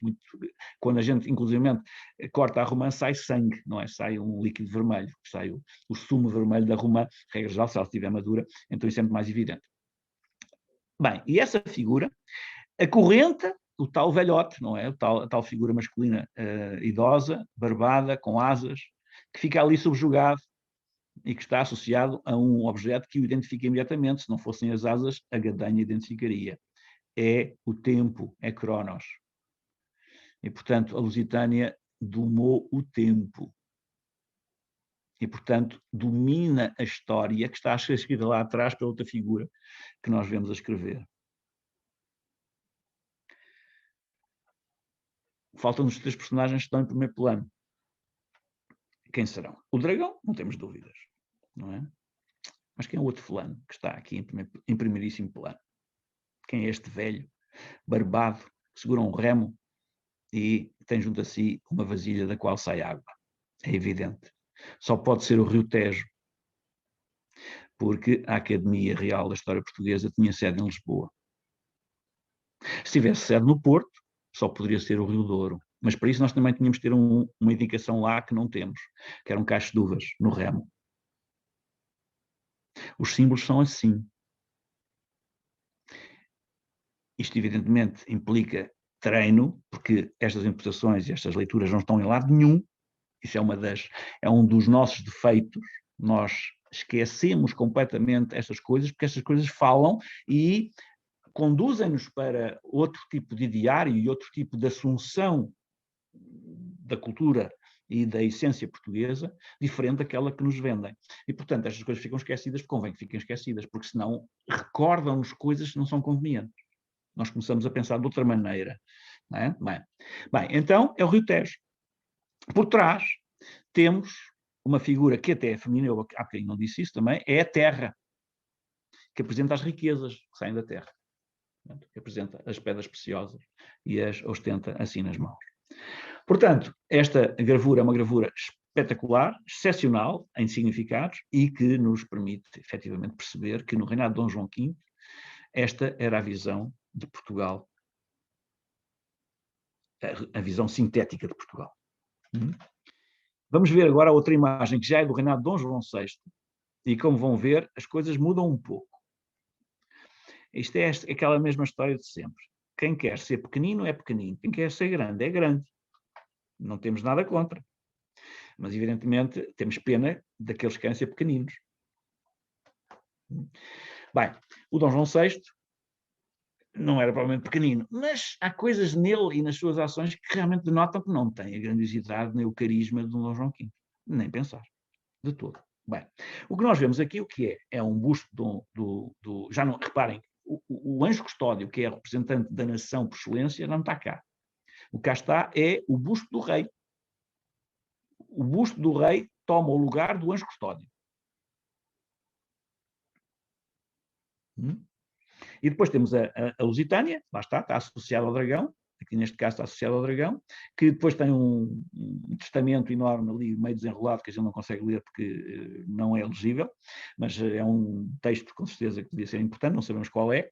E depois temos aqui algumas figuras alegóricas associadas portanto, ao tema. O anjo custódio também cá está, o anjo custódio de Portugal, só que não está com os atributos, com as armas nacionais, e tem uma arma, uma lança. Portanto, eu presumo, francamente, é a minha leitura disto, que isto é um anjo custódio, mas do próprio Dom João VI, e não de Portugal. Bem, e pronto, depois há outras duas figuras alegóricas e há um cordeiro também com uma chave na boca. São assuntos que têm a ver com a Igreja digamos, com a relação de Portugal com a Igreja e com essas figuras e com esses ideários católicos. Fazia parte do processo na época já, ao contrário do que acontecia com Dom João V. Vamos ver se há mais alguma coisa. Acho que há mais um exemplo aqui que eu posso usar só para terem uma ideia. Por exemplo, quem vai de visita ao Palácio da Ajuda, encontra facilmente isto, em cima de uma mesa. É normal, porque fazia parte dos símbolos. E, portanto, numa mesa de banquete, por exemplo, tinha que haver uma coisa destas. O dragão português, evidentemente. Aliás, sabemos, porque eu tenho aqui as imagens também, já vou mostrar-vos. Vou mostrar-vos já de seguida. Sabemos que o Dom Manuel, por exemplo, quando vivia em Londres, no exílio, em cima da mesa de refeição, tinha dois porta-menus, um para ele e outro para a esposa, que ficavam diante dos seus lugares, dos seus respectivos lugares, onde se punha o menu com a emenda do dia, e que, como vocês percebem, são dois dragões tenentes das armas nacionais. Já não aparecem em timbre, mas chamam-se isto dragões tenentes. Isto é uma técnica que o dragão também pode ser usado desta maneira e pode, inclusivamente, vou mostrar-vos exemplos disto, por exemplo, a rainha Dona Catarina, que casou com o Carlos II de Inglaterra, as armas conjugadas dos cônjuges apresentam dois animais, aquilo que se chamam as feras emblemáticas, dois animais tenentes, o animal que representa a Inglaterra e o animal que representa Portugal. Reparem, o leão inglês e o dragão português, verde. Portanto, os símbolos falam por si. Não é? Há muitos outros exemplos, eu não quero amassar-vos, vou só mostrar-vos mais um ou dois, porque efetivamente são muitos. Eu fiz uma seleção, mas mesmo assim são muitos. Porque é preciso estas coisas começarem a entrar-nos pelos olhos dentro e nós começarmos a visualizá-las constantemente mesmo na sua ausência. Cá está, outra vez, os dragões verdes, não é? As armas. Isto é muito interessante porque isto está no Castelo de Windsor. Há um cadeiral no Castelo de Windsor com as casas reais europeias e temos um local para nós com o brasão português exatamente posto neste formato. Isto é uma reprodução em livro portanto, dos elementos que estão no cadeiral. Outro elemento interessante, isto é o cetro. Por acaso está invertido. Tá, mas pronto, percebem o que é. O cetro da Dona Maria II. Não sei se repararam, vejam aqui. A coroa portuguesa, que só tinha 4 imperiais, ou seja, representavam, os imperiais são aqueles arcos que unem no centro da coroa. A coroa portuguesa só tinha 4 imperiais. Passou a ter 8. Porquê? Bem, porque o Dom Miguel ficou com as armas reais portuguesas, com a coroa, com o cetro, com o monte de arminhos, etc. Ficou com tudo. E, portanto, a Dona Maria II não tinha nada, nenhum símbolo de poder que pudesse ostentar. A coroa, o cetro, o manto de arminhos, etc. Não tinha. Então, os liberais que estavam em Inglaterra decidiram fornecer-lhe esses elementos, fabricando-os em Inglaterra. Então, o indivíduo que ficou com essa incumbência, que era um inglês, foi copiar a coroa da Dona Maria II à Torre de Londres, não é? E copiou de acordo com o modelo inglês. Portanto, a nossa coroa, que só tinha 4 imperiais, que representavam os 4 rios do paraíso, passou a ter 8 imperiais, igualzinha à coroa da Inglaterra. O cetro passou a ser este, não era este, mas passou a ser este. E, reparem, temos o dragão, tenente, neste caso ele é o suporte, ele costumava estar acima de tudo, aqui está a suportar tudo, não é? E reparem a inversão dos valores também, é interessante isso, porque o que é que ele suporta? Ele suporta a Carta Constitucional, portanto um documento civil, e a coroa. Ora, sendo o timbre a imagem de Cristo, o Cristo aqui está rebaixado, não é? Portanto os símbolos foram completamente invertidos.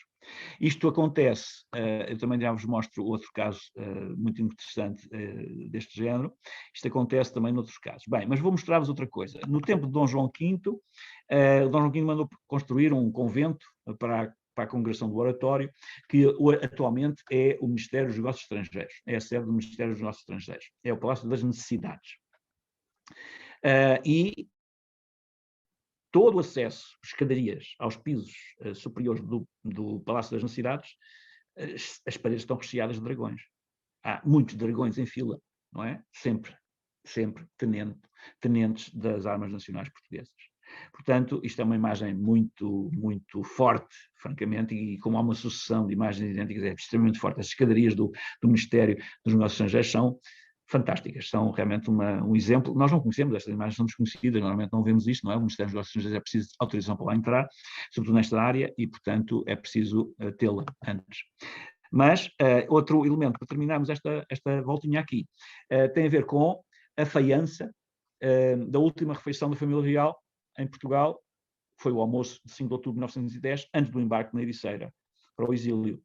E vocês já vão perceber o que se passava, não é? Se o Dom Manuel usava aqueles porta-menus com os dragõezinhos, olhem, reparem, os pratos, toda a faiança, as terrinas, as chávenas do café, tudo tinha a marca da coroa portuguesa e, neste caso, as armas nacionais portuguesas com o dragão timbrado. Aconteceu algo muito interessante quando o Brasil declarou independência. Porque o Brasil, como vocês sabem, também era Bragança, não é? Portanto, era um ramo da Casa Real Portuguesa. Ora, acontece que quando Dom Pedro I chega ao poder, ele tem que criar também as insígnias do poder necessárias para a sua entronização. Já vamos ver quais eram, mas aqui estão elas. A coroa é uma coroa fechada também com uma coroa portuguesa, embora com um formato diferente, com 8 imperiais também. E reparem no cetro. O que é que o cetro tem na ponta, no topo? o dragão. O dragão tornou-se também símbolo identitário do Império do Brasil. Ainda hoje, o Palácio da Alvorada, que é o palácio onde habita o Presidente da República do Brasil, é guardado por uns soldados que vestem à maneira do Império e que se chamam dragões. Chamam-se dragões, não sei se sabem porquê. Chamam-se dragões por razões que já conhecemos, mas chamam-se dragões também porque usam dragonas com dragões. É por causa disso, dragonas com dragões. Bem, vou só mostrar-vos mais aqui os pormenores das insígnias régias, imperiais, perdão, do Brasil, para vocês perceberem que isto é efetivamente uma adaptação das insígnias portuguesas feita por Dom Pedro. Cá está, estão a ver? Portanto, o dragão no topo, neste caso não é um cetro, é um cetro, mas é mais um cajado com um dragão no topo do que provavelmente um cetro, porque um cetro costuma ser uma peça mais pequena e aqui não é. Bem, portanto, não vou amassar-vos com mais imagens, há para aqui muita coisa engraçada, inclusive até já agora sim, esta parte sim tem piada, para perceberem até o pormenor que isto guia. Por exemplo, os desenhos são maus, mas dá para perceber. A sede do Palácio Imperial principal do Império do Brasil, portanto, Dom Pedro I e Dom Pedro II, ficava situado próximo de Rio de Janeiro, num sítio chamado Petrópolis. E aqui temos as chaves do palácio. Não é? Pedro I, vem o P1, P2, e vejam que há dragões nas chaves também. Um simples detalhe. Portanto, o dragão é, efetivamente, tanto cá quanto no Brasil, durante o período monárquico, claro que o dragão também desapareceu quando a monarquia foi instituída no Brasil, não é? Mas ela manteve-se, até essa altura, manteve-se viva e pronto, e atuante. Eu não quero amassar-vos mais, mas não posso deixar de, não quero amassar-vos muito mais, mas não posso deixar de vos referir outra coisa. Está associada a esta.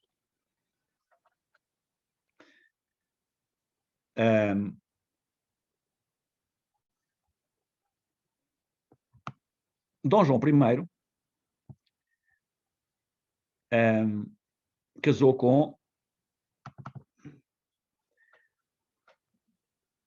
Dona Filipa de Lencastre, portanto, uma senhora inglesa, que trouxe consigo, evidentemente, alguns dos seus símbolos pessoais. Filipa de Portugal, é assim que ela é representada num livro famoso, iluminado, do século XVI. Esta senhora, tal como o Dom João I, usavam vários símbolos que eram identitários seus. O Dom João I usava, já vamos ver isso de outra maneira, mas vamos ver já aqui, por aqui, usava como símbolo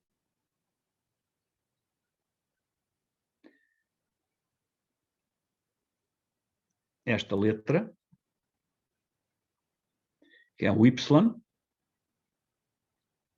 que era conhecida na época como a letra pitagórica.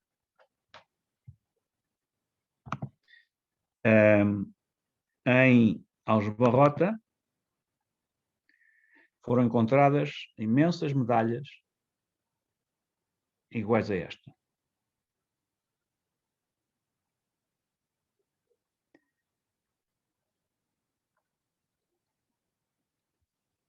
Como percebem, está cá outra vez a letra pitagórica.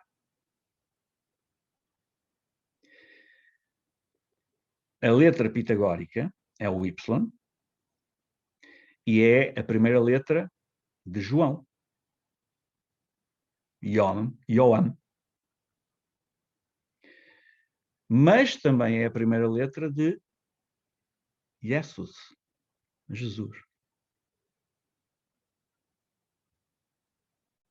E essa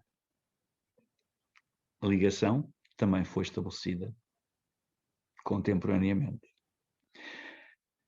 Aliás, de tal maneira que o Dom João I mandou cunhar moeda. Há várias moedas, vou mostrar-vos só uma, é o bastante, não vale a pena mostrar-vos mais. Mandou cunhar moeda, onde, além do Y, temos a coroa. Não é?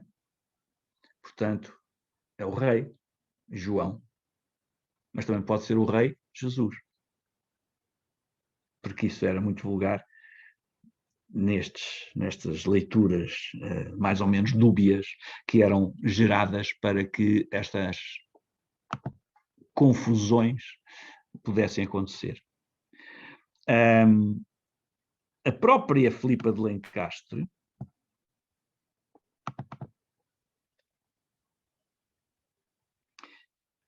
do lado onde está o seu jacente, tem gravado no bordo do túmulo, vê-se mal a fotografia, bem, vê-se alguma coisa, tem gravado no bordo do jazigo a sua divisa, o seu mote particular, que era Imeplé.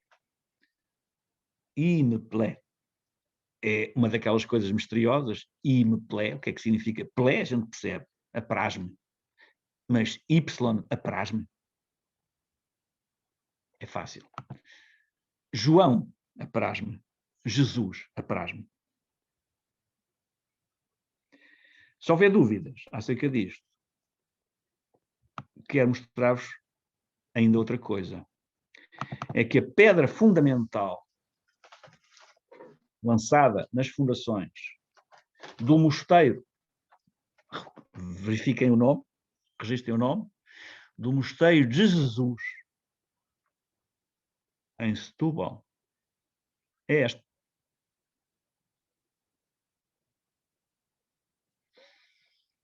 Palavras para quê?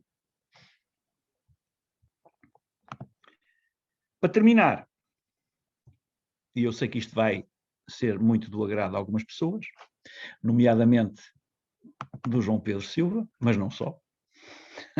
Não é uma provocação, João Pedro. É algo que você vai gostar. Não sei se conhece. Mas uma personagem muito importante nestes contextos, a Dona Brites, mulher de Dom Fernando, herdeiro espiritual e material do infante Dom Henrique e regente da Ordem de Cristo, a única mulher a quem isso aconteceu, em nome do seu filho Dom Diogo, que depois seria assassinado por Dom João II, usava como empresa pessoal, como divisa pessoal, um pé de craveiro, portanto, cravos, e um Y, entre outros elementos, mas estes são os fundamentais. Portanto, o Y, o marido chamava-se Fernando, ela chamava-se Brites, o filho chamava-se Diogo. Este Y tem que ter outro significado. E, portanto, voltamos ao mesmo significado anteriormente referido. Bem, há muitos outros casos, eu não vou mostrar-vos, isto vai dar origem a um estudo que eu publicarei sobre o assunto. Vou só mostrar-vos mais uma imagem, vamos terminar com esta, mas isto vai dar origem a um trabalho sobre o dragão e sobre outros símbolos associados ou associáveis ao dragão, porque reparem, se o dragão é a figura de Cristo, então o Y também é. E, portanto, reparem, no Dom João I, a junção de tantos elementos para fortalecer a imagem escatológica do rei, messiânica do rei. Depois, há outro elemento que eu vou agora mostrar para terminarmos, que é um monograma que existe no Mosteiro da Batalha, exclusivamente, só há dois, está repetido, está dos dois lados, exclusivamente nas capelas imperfeitas, que é constituído pela letra E e pelo Y.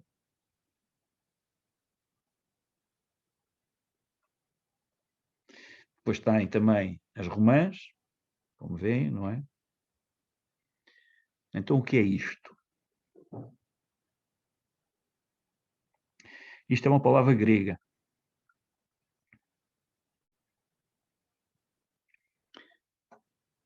Já o Afonso V usava a letra E também como monograma, mas só o E.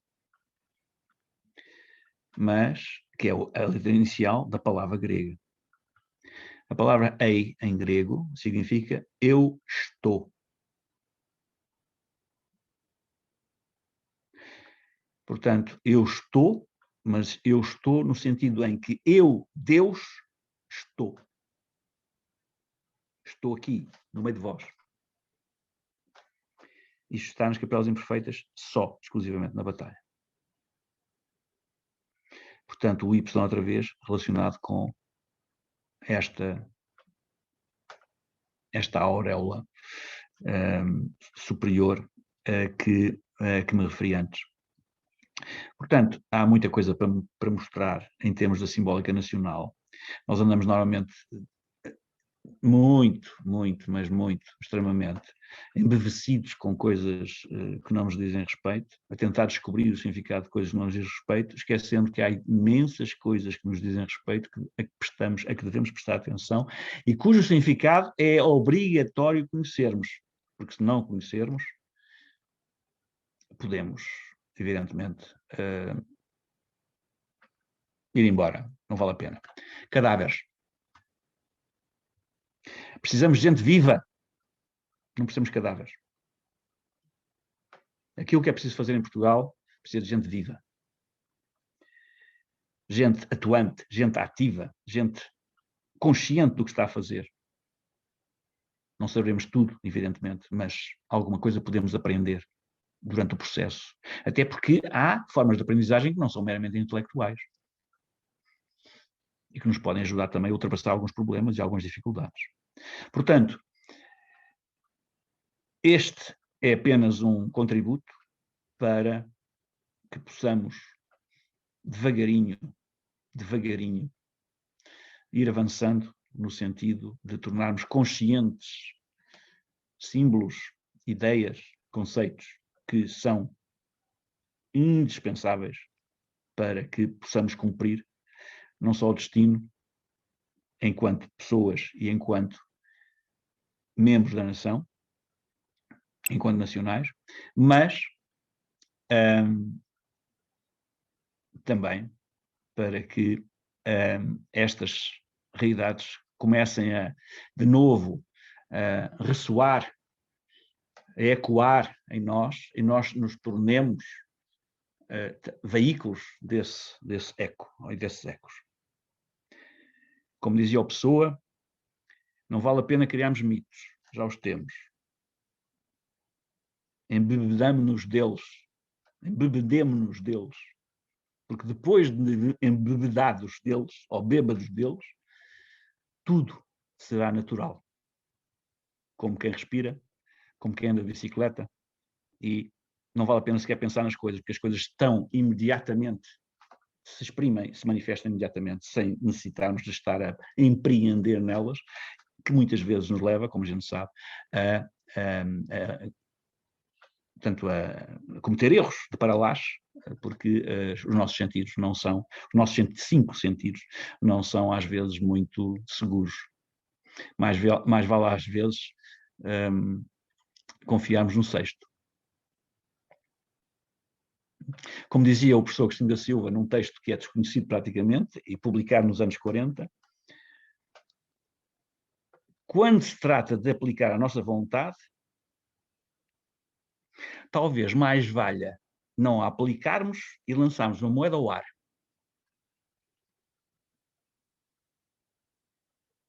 O resultado poderá ser melhor. E é com estas palavras que vos deixo. Eu citei de memória, o Agostinho da Silva não diz exatamente assim, o sentido é este, mas ele diz isto de uma forma muito mais interessante, muito mais poética. É um texto fantástico.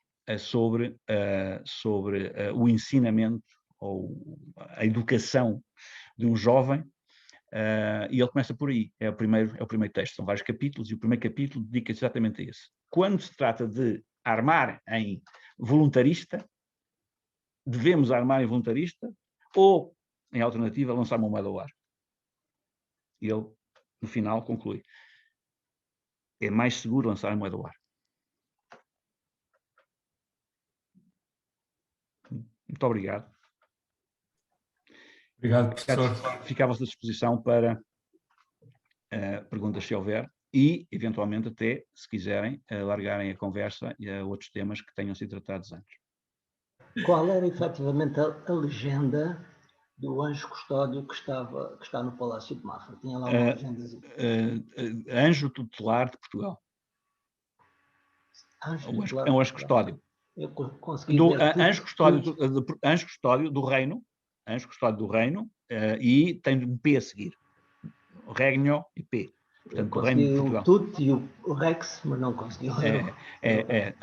Portanto, anjo tutelar do reino, P. Portanto, isto está ao lado dos arcanjos, que, evidentemente, se fosse São Miguel, para que repeti-lo, não é? Ainda por cima nem sequer tem um dragão, nem sequer tem os atributos vulgares do São Miguel. Não tem armas, como eu disse, o anjo custódio de Portugal é um anjo desarmado, ao contrário de São Miguel, que é o chefe das milícias celestes, e que anda sempre armado, de couraça, de lança, de espada, etc. Inclusive com um escudo. O nosso tem um escudo, porque é o escudo das armas, não é? Reparem, as armas, lembrem-se disso, lembrem-se que o hino não tem nada a ver com, tem caráter belicoso nenhum. As armas em causa são os escudos com as 5 quinas, que nos defenderão de tudo, porque são as quinas de Cristo, são a representação de Cristo. Portanto, quem fez o hino podia não saber exatamente isto tudo, mas fugiu-lhe a boca para a verdade, ou a pena para a verdade. Que acontece frequentemente, não é? Sim, faz favor, outra vez. E na gravura do referente ao período de Dom João V, em que tem aquele, o que chamou-lhe a pessoa idosa, o velho com a gadanha ao lado. Sim. É o Cronos. Representa o tempo. Sim, o Cronos. É vulgar. Portanto, a gravura, a nossa representação. Não, a gravura é alusiva à fundação da Academia Real da História Portuguesa. E, portanto, ali o tempo aparece domado, domesticado, completamente dominado pela Lusitânia, não é? Pelo anjo custódio de Portugal. As duas personagens, um domina com a vara, com o bastão, e o outro domina com a corrente, que o acorrenta. Portanto, é o tempo dominado no sentido de que a história portuguesa é completamente conhecida, está completamente dominada e circunscrita. Não há como fugir. Portanto, o tempo ali representa, evidentemente, a história desde o início, não é? Porque a escrita da história é outra coisa. Porque a personagem que está no segundo plano está a escrevê-la. Já não é o tempo, é a escrita da história. Há uma diferença entre o evento e a escrita sobre o evento, não é? Ou a expressão do evento. De forma escrita. Isso são as alegorias. Essa técnica é uma técnica que não foi inventada, mas foi sistematizada por um italiano chamado César de Ripa, e que foi em Portugal muito utilizada, porque nós sempre utilizámos muitas alegorias, encontramos alegorias por todo lado. Quem anda por Lisboa, sem se dar conta, tropeçará, sobretudo se for ali para os lados da Baixa e de toda aquela zona ali da Ribeirinha, vai tropeçar em imensos elementos alegóricos que não sabe-se o que é que são alegóricos, mas estão lá todos. E, portanto, nós não sabemos ler aquilo hoje. Hoje somos completamente ignorantes desse tipo de linguagem. Olha, basta ir à Assembleia da República. Se forem à Assembleia da República, visitar a Assembleia da República, vão apanhar um banho de alegorias. Está lá tudo. Se perguntarem a um deputado, como eu perguntei, o que é que significava uma imagem que lá estava, ele diz, é uma estátua. Muito obrigado. Fiquei esclarecido. Eu sabia que era aquilo que estava representado. Ele não sabia. E vive lá todos os dias. Está lá todos os dias. Portanto, nem sequer tem noção do espaço que ocupam e do significado do espaço que ocupam. É assim, é o que temos. Mais alguma pergunta? Eu gostava de colocar uma questão que me ficou aqui uma curiosidade ontem, mas eu penso que o senhor que fez a palestra não está cá, que era o Dr. Vítor Varela Martins. Sim. Quando falaram da terapia das pedras de peçonha, Sim. Gostava de saber o que é que era realmente, o que é que eram as pedras de peçonha, porque nunca tinha ouvido falar. Como eu disse, só fui eu que falei nisso até. Portanto, só há um estudo mais desenvolvido, são 20 e tal páginas, sobre o assunto, de um senhor chamado Celestino Maia, intitulado exatamente As Pedras de Peçonha do Gerês. Se desejar, eu depois posso, inclusive, dar-lhe a referência bibliográfica certa, que eu agora não tenho aqui de memórias, só me recordo disto, já é bom. Mas isso foi publicado, não me recordo agora exatamente, mas posso ver, numa revista periódica. E, entretanto, o que eram pedras de peçonha? Ou que são pedras de peçonha, elas existem, só que não são aplicáveis, porque é preciso saber aplicá-las, não é? As pedras de peçonha eram preparadas em leite. Portanto, elas eram limpas em leite. Aliás, é o que se deve fazer, por exemplo, com cristais. Quando alguém usa um espelho, quem usa uma bola de cristal, etc., não deve limpá-la em água, deve limpá-la em leite. Talvez não se saiba, mas o leite é que é conveniente. Agora, evidentemente, convém que não seja leite de pacote. Não é, convém ser leite mesmo, não ser leite de pacote. Portanto, essas pedras eram limpas, a peçonha, portanto, era retirada das pedras dentro do leite, que era amornado só, não fervia, amornado só, e as pedras eram colocadas lá dentro e depois eram retiradas do leite e colocadas nos diferentes locais do corpo, consoante as suas características próprias, porque havia pedras de diferentes características, havia cristais e havia outras pedras que não eram cristais, e de dimensões distintas, de formatos distintos, portanto, isso era... O operador é que sabia escolher as pedras e colocá-las nos sítios certos. Agora, evidentemente que se tratava de uma espécie de acupuntura com pedras. As pedras eram relativamente pequenas, não eram pedras muito grandes, e, portanto, a pedra, ainda hoje, agora está na moda fazer terapias com pedras quentes, não está? Não ouviram falar disso já? Por pedras quentes nas costas e em algumas zonas do corpo, só que são pedras com uma certa dimensão que são aquecidas numa chapa ou qualquer coisa idêntica. Estas eram digamos, usadas, sendo retiradas de dentro do leite morno. E pronto, cada vez que se mudava de paciente era preciso mudar o leite, evidente. E pronto, em suma é isto. Quanto às, digamos, aos aspectos técnicos da coisa, não sabemos grande coisa também, porque não há indicações concretas sobre o assunto. Portanto, esse Celestino Maia, penso que foi a última pessoa a contactar com os praticantes dessa terapia. Eu conheci no Gerês, quando estive a trabalhar com o João Roque, num documentário sobre o Miguel Torga e sobre o Pacto do Gerês, 2 documentários diferentes, mas andávamos a fazê-los ao mesmo tempo. Conheci um indivíduo que ainda tinha conhecido um dos operadores, um dos terapeutas, mas já não sabia nada acerca do assunto.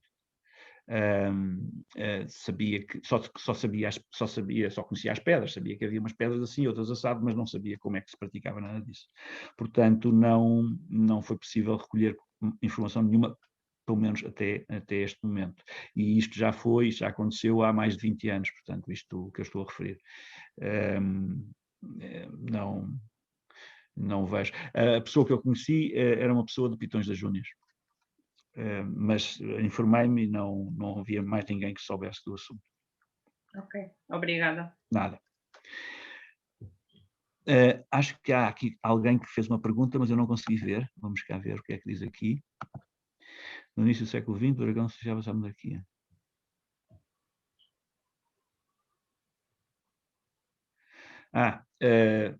Quer dizer, nós podemos sempre usar o dragão como símbolo nacional. Não é? Evidentemente podemos usá-lo como símbolo nacional, porque o Galo de Barcelos, como imaginam, não tem nada a ver connosco, é a peregrinação de Santiago de Compostela. Há galos de Barcelos na Holanda, na Hungria, na Grã-Bretanha, onde há caminhos de Santiago, há galos. Isso tem a ver com uma história, uma lenda relativa ao Caminho de Santiago, de um peregrino que foi acusado de um crime que não tinha cometido e chegou junto do juiz, antes de ser levado até à forca, chegou junto do juiz e o juiz estava a comer frango e ele terá dito: se Deus for misericordioso, fará esse frango que vossa qualquer coisa estarais a comer voltar à vida para provar que eu estou inocente. E o franguito voltou à vida e ele foi ilibado do crime, evidentemente. Essa história do galo está contada no frontal do altar mor de Santiago, da Catedral de Santiago de Compostela, um altar, o frontal altar magnífico em prata, que conta a história toda. Portanto, inclusive em algumas igrejas do Caminho de Santiago, Caminho francês, há na fachada principal da igreja capoeiras, porque os devotos de Santiago e os peregrinos ofereciam galos, e os galos eram guardados nas capoeiras e nas igrejas. E, portanto, o galo é assim, é por isso que aparece em Barcelos. Barcelos era o caminho português, era uma parte do caminho português, não aparece mais lado nenhum, não há galos. Se vocês forem a Santiago, veem galos de Barcelos naquelas lojas de ricoeros à volta da catedral. E se perguntarem se aquilo é português, vão dizer não, é daqui. E vão dizer-vos também que o galo português de Barcelos foi copiado do deles.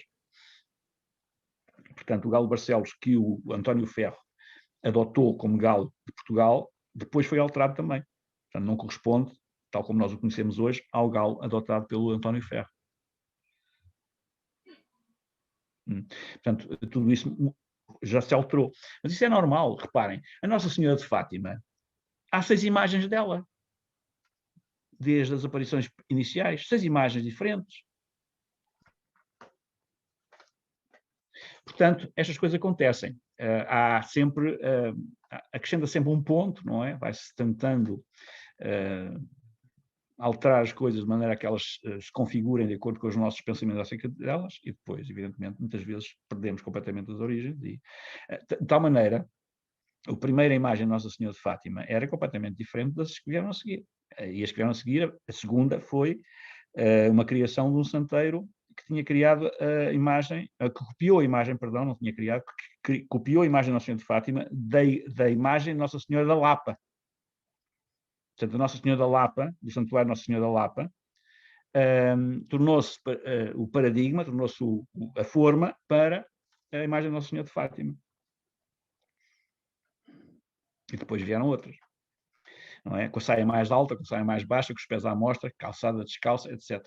Esses detalhes todos que são conhecidos. É um assunto engraçado esse também.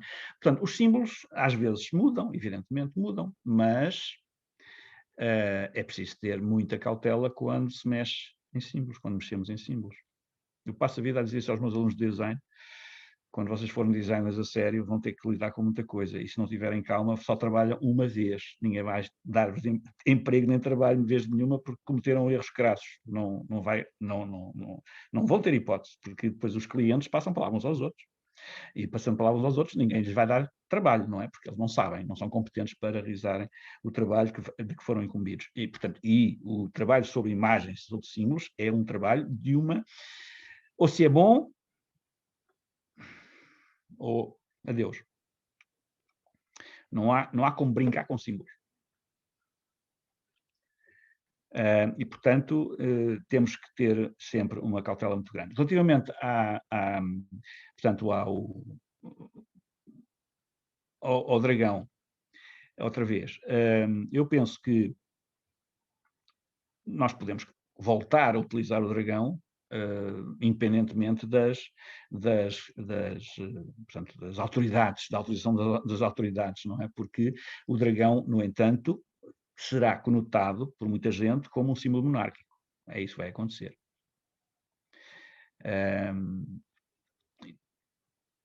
Há essa questão também.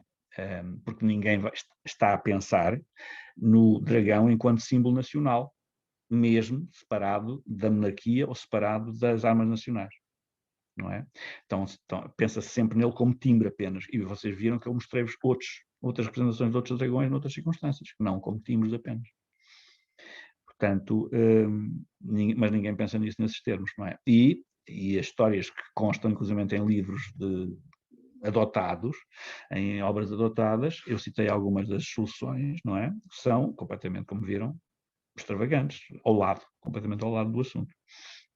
Portanto, estou a falar-vos de um Armando Matos, por exemplo, que é um autor consagrado, um heraldista consagrado, tem talvez um dos melhores livros sobre a heráldica portuguesa e conta-nos uma história completamente ao lado da história. Entre outros, modernos e antigos, ou antigos e modernos. Portanto, o símbolo do dragão não tem sido entendido no seu contexto adequado. Daí que seja muito difícil hoje, como em tudo. As pessoas já estão condicionadas, e como estão condicionadas, vai ser preciso descondicioná-las para perceberem o que se passa. E isso é um trabalho hercúleo, uma coisa terrível. Não é nada fácil fazer isso. É lutar contra a corrente, praticamente. Mais vale deixar correr, usar-se isso, começar-se a usar de uma forma mais localizada e em circunstâncias mais íntimas ou internas, não é? Grupos ou coisa assim do género, do que estar a tentar forçar a nota no exterior, porque isso aí evidentemente não vai. Reparem, eu dou-vos outro exemplo. Em 1960, três investigadores distintos, que até nem estavam bem uns com os outros, portanto não combinaram, de certeza, chegaram à conclusão que o retrato do infante Dom Henrique, que a gente conhece como sendo do infante Dom Henrique, aquele tipo do chapéu borgonhês, não é? Não era o infante Dom Henrique, era o Dom Duarte. 1960, façam as contas. Quanto tempo já passou e continuamos a ver estátuas e outras coisas aparecerem com essa efígie? Não é compreensível, a não ser que haja efetivamente este empedernido. Estamos empedernidos, não é? De uma forma geral, estamos empedernidos, ou seja, cristalizamos numa coisa e não saímos dessa, ou seja, nem sequer queremos pôr a cabeça de fora. Não é? Há uma imagem muito engraçada, renascentista, em que temos o universo fechado e há um personagem que põe a cabeça fora do universo fechado. Não é? Nem sequer queremos fazer como aquele indivíduo que pôs a cabeça fora do universo fechado, para perceber se há mais alguma coisa além do universo fechado. Portanto, enquanto não fizermos isso, e isso não for uma prática constante nossa, evidentemente não sairemos do universo fechado. Por isso é que nós, na Saudade, temos portanto, uma prática de estudo que não só aborda estas questões, a questão do símbolo e outras congéneres, como estamos a tentar também instruir-nos, educar-nos numa forma de educar a nossa intuição, o nosso sexto sentido, para que ele se possa aplicar mais frequentemente, porque os 5 sentidos só não bastam. Os 5 sentidos não nos deixam sair daquilo que é a convenção, que é convencional. O sexto sentido, evidentemente, nós temos depois que casar os sentidos todos, não é? Os 6. Mas temos que ter também essa outra referência, temos que ter algo fora da caixa, algo fora do universo fechado, para podermos estabelecer os nexos. Senão ficamos sempre com os mesmos nexos. É a mesma história da alegoria da caverna do Platão. Estão todos acorrentados a ver as sombras projetadas nas paredes. Quando algum se liberta, vem cá fora e vê o sol, e vê que aquilo que está a ver são apenas sombras, e vem contar aos outros que estão presos, os outros não acreditam. Portanto, isto é a lógica das coisas. Platão escreveu isto no século V a.C.